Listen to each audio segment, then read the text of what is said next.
cette affaire de frais annexes et cotisations COJ. Les maires et les présidents de conseils régionaux sont les présidents des assemblées générales de tous les COJ des écoles primaires, préscolaires et secondaires publiques sur leur territoire.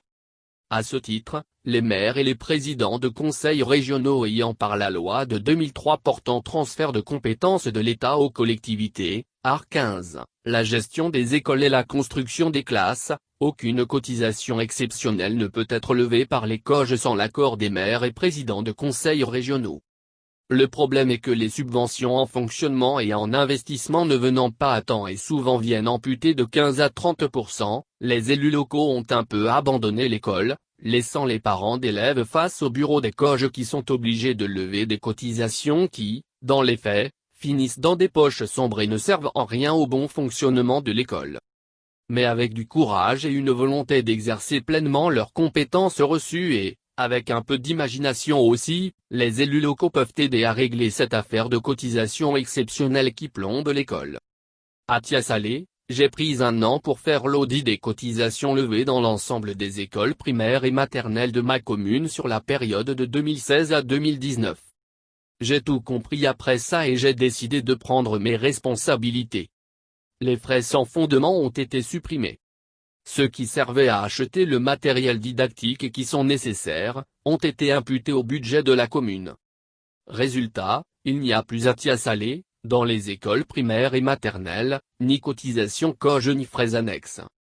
Aujourd'hui, alors que les enseignants n'avaient qu'une boîte de craie par trimestre malgré les cotisations et frais annexes, après la suppression, ils ont 3 boîtes de craie pour un trimestre et tous les 25 directeurs vont recevoir la semaine prochaine, chacun un ordinateur portable et une imprimante, ce qui mettra fin aux cotisations pour composition. Au total, c'est la somme de 7500 F par enfant de CM2 et de 5000 F par enfant de CP1 au CM1, que les parents des 5 à 10 000 élèves du primaire de ma commune, ne paieront plus. Il s'agit non pas d'une décision conjoncturelle mais structurelle avec une délibération des conseillers municipaux. L'école primaire à Thiès-Salé est désormais entièrement gratuite.